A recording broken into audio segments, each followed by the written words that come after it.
And we are back. We've got week 13 of the NFL. Good couple of weeks for us, Bish. We've been flying.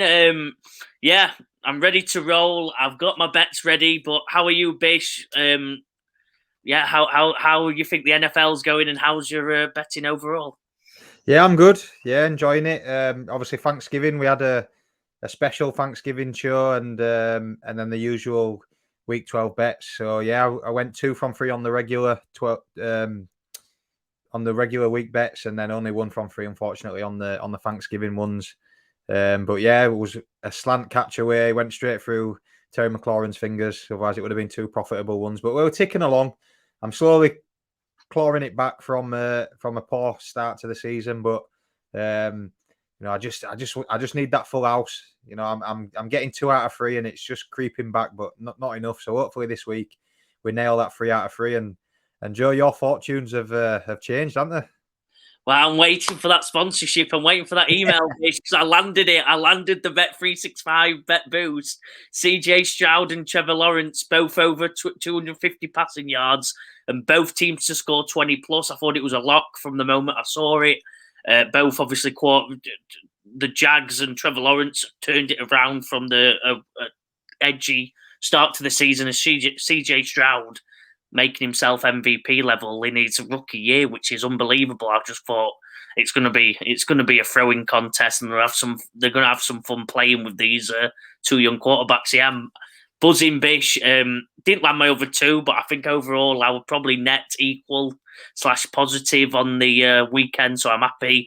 Nailed 2 out of 3 at Thanksgiving. Some good odds on some of them as well. So I might not be safe, but if you join me, you'll have some fun. Is what I think anyway. Yeah, you're hot right now. I'm going to ride it. Wait till you hear these today. So for viewers, I've not told Bish my bets. I've got some big odds, and I'm coming at you.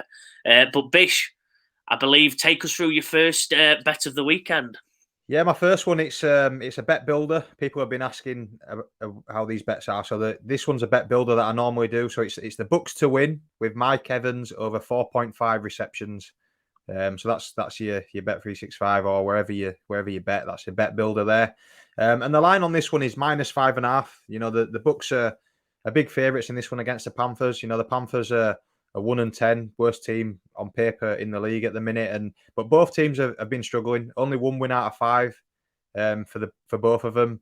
But the Bucks, they're still in contention for the playoffs, still in contention to win the division. They're only 1 game behind the Saints and the Falcons, who sit top of that division. So there's plenty to play for them. And the Panthers, well, they sacked the coach midweek. The second consecutive season they've sacked a coach in season. And my take on it is the GM picked Bryce Young in the draft. The coach didn't want him. And unfortunately, it looks like the coach has taken the bullet. Things haven't gone well. Like I said, they're 1-10. But they actually have a decent defense. They are top 6 defense against yards allowed, top 5 against the pass. But they're actually, if you flip that on its head, they're the 3rd worst in points against a game. They average 26.5 points against. And what I'm getting from that is that, the defense starts well, it just tires out, and the offense, it doesn't offer anything, and just it makes it very hard on the defense. The offense in the last 5 games, they've only scored 1 touchdown per game. So I think they've scored 13 points in 2 games, 10 in 2. And it makes it very hard to win NFL games if you're only scoring, 10, 13 points a game. So in this game, just flip it on its head. I just think everything's there for the Bucks. They're at home. Motivation is there to try and claim this division, which is wide open, I think, to be honest. A bit of a rally cry in midweek. Baker Mayfield after the game sort of said, the team needs to learn from mistakes. He was carrying an ankle injury, but he seems fit. So I just think the ball's in their court there for him to go and win this one. And just on Mike Evans, over 4.5 receptions. He's covered this line in 7 out of 11 games this year. In the last 3, he's backed up over this line on 10, 12 and 9 targets per game. So he's the number 1 target out there. Second best is Chris Godwin, who was averaging 7 or less targets a game since week 8. So he is the alpha. The ball goes to him. His catch rate is currently at 59%. So if we can get 9 targets, I think we cover this. So I'm pretty sure we can get this. So yeah, the Bucks to win. and Mike Evans over 4.5 receptions. Nice one to get us going, Bish. Yeah. Like you said, the story, it's a discussion. It's probably a show itself talking about the Carolina Panthers and what's happened pre-season to now. But yeah, it's not looking good. I don't think it's looking good for the rest of this year. It's going to take, with what they've done so far, it's going to take a year or two to get them out of it. They don't have their own picks, do they? So it's for next year, it's Chicago. So Chicago are dancing. Carolina are going to be struggling. They're going to be put in a hole for the next couple of years now, unless something crazy happens, which I can't see at the moment. So I'm with you. And like you said, the Mike Evans one, nice little addition, Bish. Like you said, as long as he doesn't have someone doesn't oil his hands up, I think you're pretty safe for that one.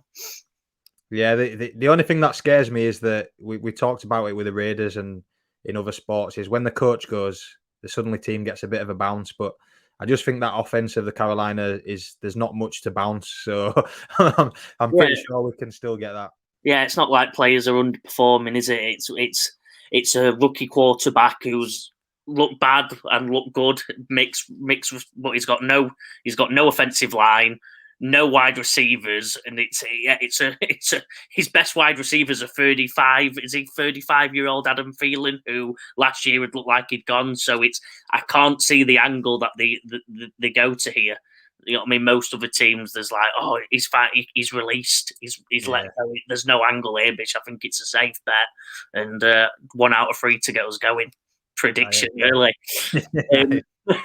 I'll take you through my one safe bet of the evening, Bish. It's not even that safe. It's still a double. So I'm not playing it super safe, but I've got the Detroit Lions -4 and in the game against the New Orleans Saints, and I've got the game also to be over 47 points. It's not too safe here because of how New Orleans have been the last couple of weeks. Detroit also struggling on offense.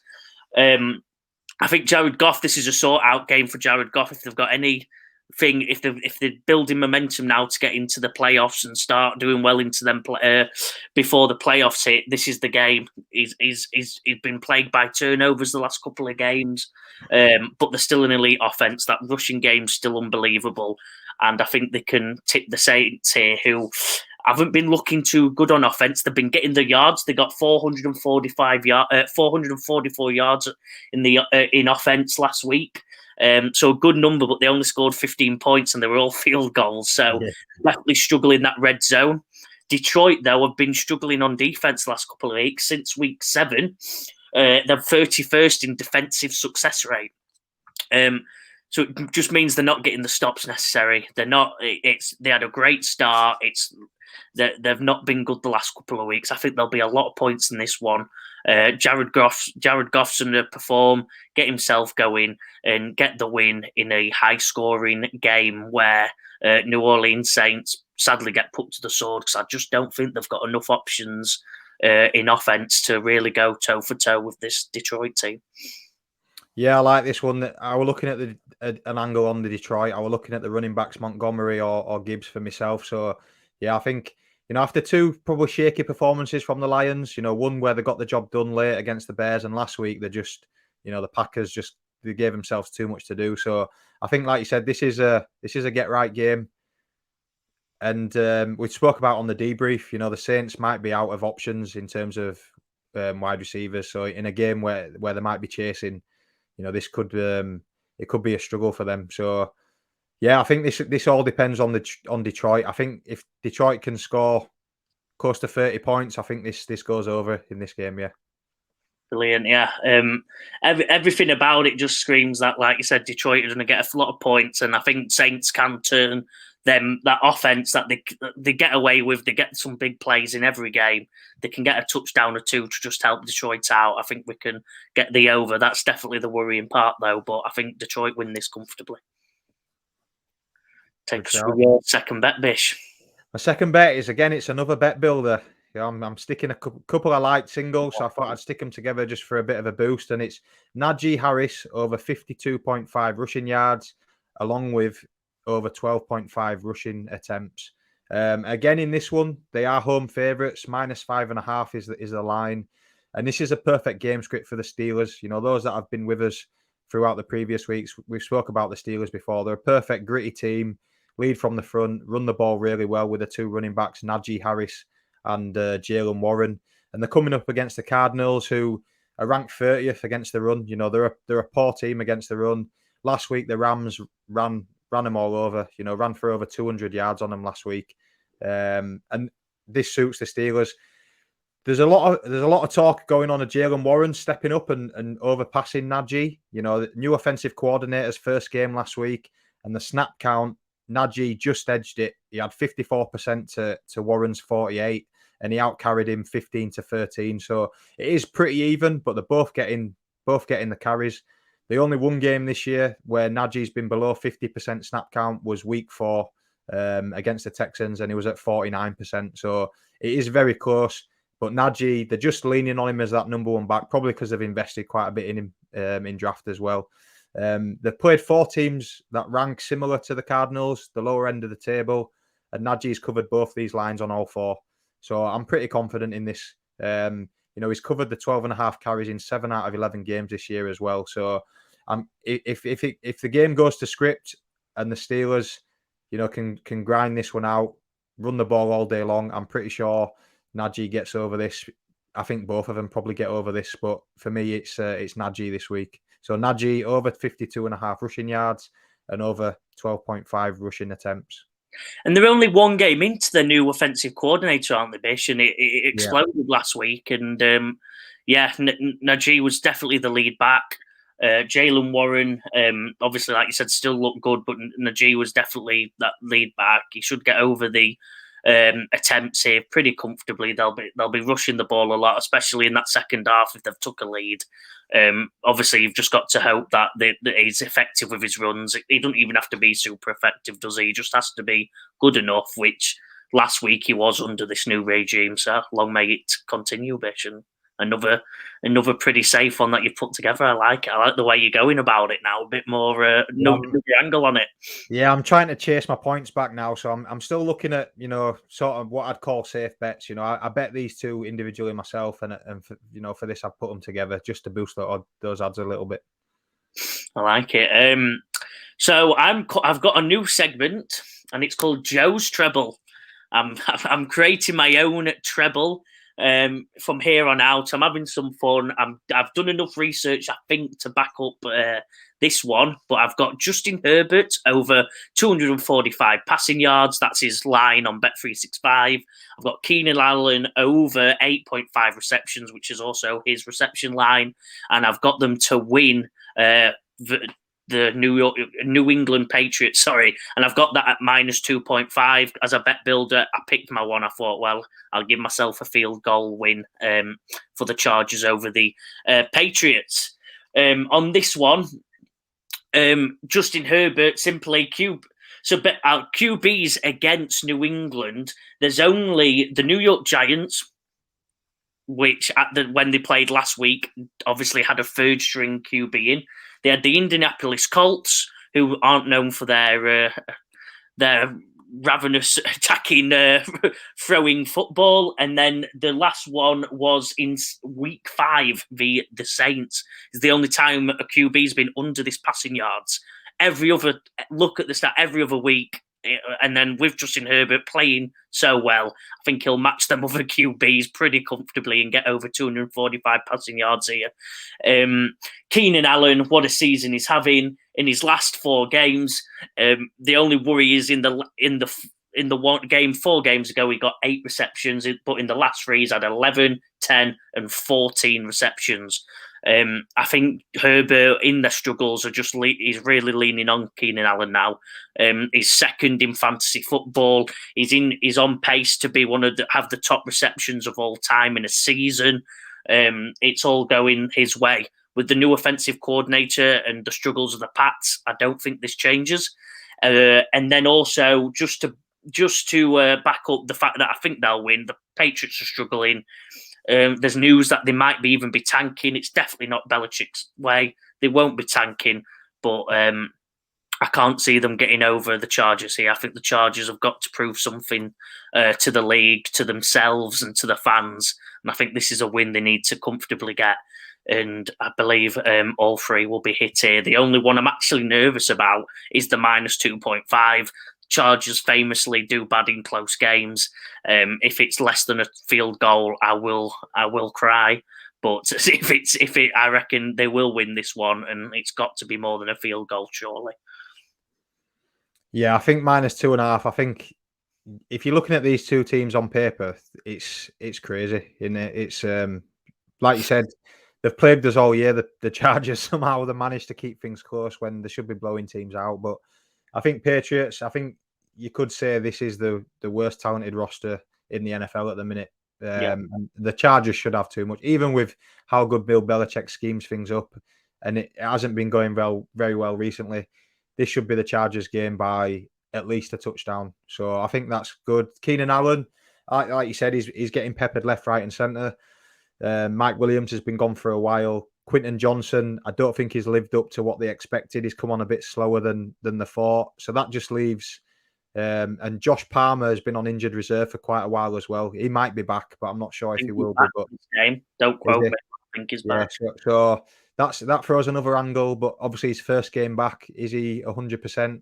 Have they just rushed him back because they've got no help at all? So, but Keenan Allen will always get his. I think he had a bit of dropsies maybe not last week, the week before, which but like you said, he's solid enough.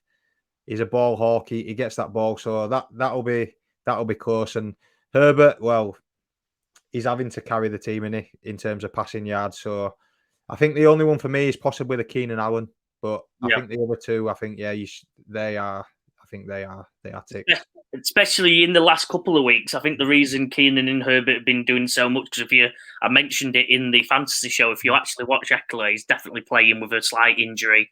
He's not nowhere near 100% to what he's looked like in previous games or earlier on in the season. He looks like he's running in slow motion at the moment, actually. So I think they're leaning even heavier on the passing attack of the Chargers, and I think that's why these two have been, obviously, as I said, they have been doing so well the past couple of weeks. Yeah, well, I like it. I like Joe's new feature. Joe's Treble. I'm stealing the next one, but I've still got the Bet 365 because I want the sponsor to take us through the third bet. My third and final bet for this week is the 49ers at Eagles under 47.5 points. And this one, I had to get this one in. It's the game of the week. The NFC Championship rematch from last year. And it's there's a bit of rivalry forming. It's been a bit of a chippy week. The 49ers were whinging last year, saying the Eagles didn't deserve it. Purdy got injured early, which obviously meant the game was a non-starter, really. Deebo Samuel calling James Bradbury, the Eagles cornerback, trash. So that'll be an interesting matchup to look at. But yeah, it's got all the marks of what could be a great game. The 49ers come into this 8-3. They had a little bit of a wobble before the bye week, losing 3 in a row, but now they look healthy. They've won the last 3 with 2 impressive big wins against the Jags and the Seahawks on Thanksgiving a week ago today. And adding that, they've had extra rest. The 49ers played on Thursday, whereas the Eagles played on Sunday. So that's an extra 3 days rest there. And the Eagles come in as 10-1, the best record in the league. But a lot of people saying that, that they don't look like a 10-1 team. They're not 100%. It has been a bit hit and miss this year. New offensive coordinator. Hurts, I think he is injured. He's carrying a knee injury. How bad that is, I'm not too sure. But you can see him during games. He grimaces a little bit. But last week, he looked good running the ball. So maybe that's not affecting him as much as it is. And somehow they just find a way, whether it's offense, defense, special teams last week against the Bills, sending them to overtime. They just find a way of getting it done. But I really do think this will be a tight affair. The 49ers, they're the best defense in the league. They only give up 15 points a game. Both teams are ranked top 3 against the run. The 49ers second, the Eagles third. And that is what both of these teams like to do, is run the ball. So they sort of cancel each other out there. The one chink for me, and it's one I brought up last week, Khalil Shakir came in for us, is that Eagles secondary. the fourth worst in the league. 29th ranked in the league in passing yards against. And if they can't get any pressure on Purdy, I just think he could gash them here. The Kyle Shanahan's a smart guy. They've got some great offensive weapons. That could be a problem for them. It could be a problem for me in this unders. But I just think that they'll manage to find a way of keeping the lid on them. They might give up some yards, but I don't think they'll give up a lot of points. And that's where I see this one going. The last 3 meetings between these two teams, dating back to 2020, they've all been under this mark. So yeah, under 47.5 total points for me here. This is the first one in a while. I'm not disagreeing, but I'm definitely normally I think yours are locks. You get the two out. This is my most nervous one, just because I watched every Eagles snap of the game on Sunday night. It was Sunday. Yeah, it was. Yeah, and on defense didn't look good. They struggled to completely stop in the offense. And their offense, Jalen Hurts, even though he was injured, still looked really good. Be more nervous about that if 49ers start really fast, get a few touchdowns early. That'd be why I'm nervous. But if it turns into a rushing affair, they both try grind each other out, it's an easy lock. I just think if we see them 49ers go up early, Eagles will come flying and they'll... I didn't even mean to do that. Eagles come flying, but I think that would be the only that would be the only downside I see here, because they can score some points. Them Eagles, obviously, 49ers defense is just incredible though. So I think it depends on the game script, doesn't it? I think you'll probably have your answer within the first quarter, even if it's 0-0 or a field goal each or something like that. That's the way the game going. They're both trying to slow it down, and they're both trying to pip it at the end, as happens so many times in these top NFC, AFC games where they have massive playoff implications. But if it becomes a game like Sunday night where they start just throwing it about and defenses clearly just aren't fully locked into that playoff mode yet, it might just tip over, Bish. That'd be my first negative. It's my first nervy one I've given you in, I think, in about since last year. So I don't mind a bit of. I'm taking that as a good thing. I wanted to get this one in, and I hear what you're saying. I just think early on, both of these teams are top 5 in time of possession. What you said there, they both like to run the ball and grind it out. That although they do cancel each other out in that respect, I still think it'll be a cagey affair, maybe a few 3-and-outs early doors, and I just think it'll be a different sort of game to last week's Bills-Eagles. I think it'll be a bit... They might give up some yards, but I don't think they'll be giving up touchdowns, so hopefully that's the way it goes. Well, like you said, with these two teams, I like to refer it as they like to play chess, don't they? Each one, they're trying to figure each other out. They do little things to get reads and then perform when they have to. Obviously, like you said, that Eagles secondary is the only thing I'm worried about here. But other than that, it'll be, like you said, it'll be a chess game of the highest regard in both defenses. And if the Eagles can stop the 49ers early, it should be a lot, Bish, to be fair. I have to give a negative on one, but I think thinking about it, like you said, if they can stop that 49ers early, it should be an easy lock on the day. But you'll probably have your answer very early. Yeah. With us being the punt, let's rely on those kickers there. Yeah, yeah. And Bish, I'm going back to a game you mentioned. I don't like doing this, but I saw a Bet365 Bet Builder. I always chuck one in. So I apologise for also doing the same game. So I guess viewers have got a game where we're all concentrating on. But I've got the Pittsburgh Steelers to win. I've got Jalen Warren, 25-plus rushing yards, and a Pat Freiermuth touchdown versus, obviously, the Arizona Cardinals. I saw this, Bish, and I was in shock. I think, Pittsburgh should be a lock to win. And that's I don't think anything crazy. That Jalen Warren at 25-plus rushing yards, I nearly spat my thing out when I saw this, because I thought, well, I'll get the stats here. I think there's 2 games in which he's not got over 25 rushing. Yeah. One of them was week 1. Yeah, I think I was looking at both Najee and him. I think his line's around 50. So yeah, that half his line there, you're buying money, aren't you? Yeah, yeah, you are. And then also the Pat Freiermuth ones. Obviously, touchdowns are always hard to predict. But last week under the new offensive coordinator, went nine receptions, 120 yards. So obviously one game isn't a great sample size, but if we're looking at that one sample size, it looks like they're trying to get Pat Frymouth involved much more than what he was earlier on in the season. He's already got three touchdowns on the year, which isn't crazy, but the receptions will be there, and hopefully he picks one up basically in the red zone or gets clear and gets a touchdown on one of these receptions where they're clearly looking to go to more as a staple of the Pittsburgh offense. So yeah, I don't have much more to say. I was really shocked. It's 4-1. I'm advising anyone, if it's still there, get on it quick. I reckon there'll be loads of people seeing that and get on it. So get on it quick before they change, because I've learned a couple of weeks ago that they do change eventually. Get on it quick for people who are watching, because the only risky one there is Pat Frymouth. But at 4-1, you can have a punt at it and get obviously very good returns, because 2 out of the 3 should be a pretty good lock.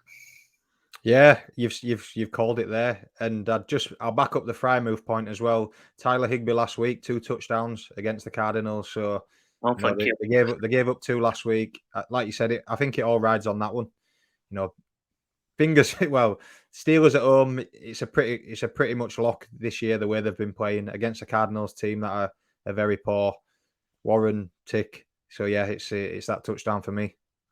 So yeah, if you hear Pat Frymouth's name get shouted, the rest you shouldn't have to worry about the rest. If they do, I'll apologise now. But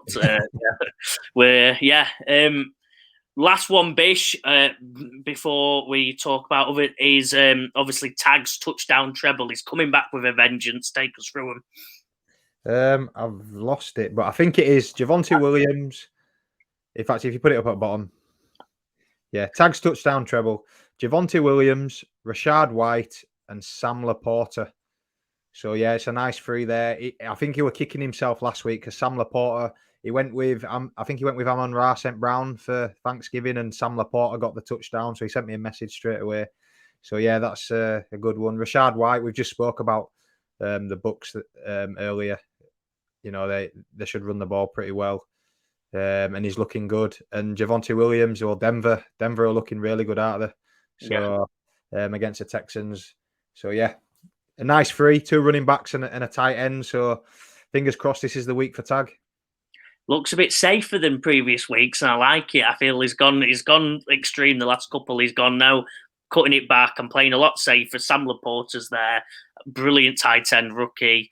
The other 2 should be, if the offenses are going well for the team, they should be the recipients of them touchdowns, obviously, like you said, being the running back. So, I like it. Bit safe. Let's get it in, Tag, and let's get the ball rolling for you as well. Yeah. Bish, take us through your final thoughts. I'm excited about this week. A few interesting games, but you're the man.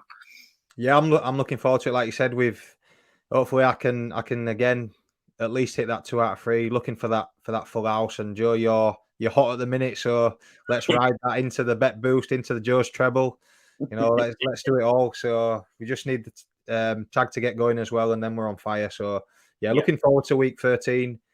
More and more is up for grabs. Great game, great card of games again with the 49ers Eagles to finish it. I think that'll be a great game. But yeah, please subscribe if you like the content. Pass it on to a mate.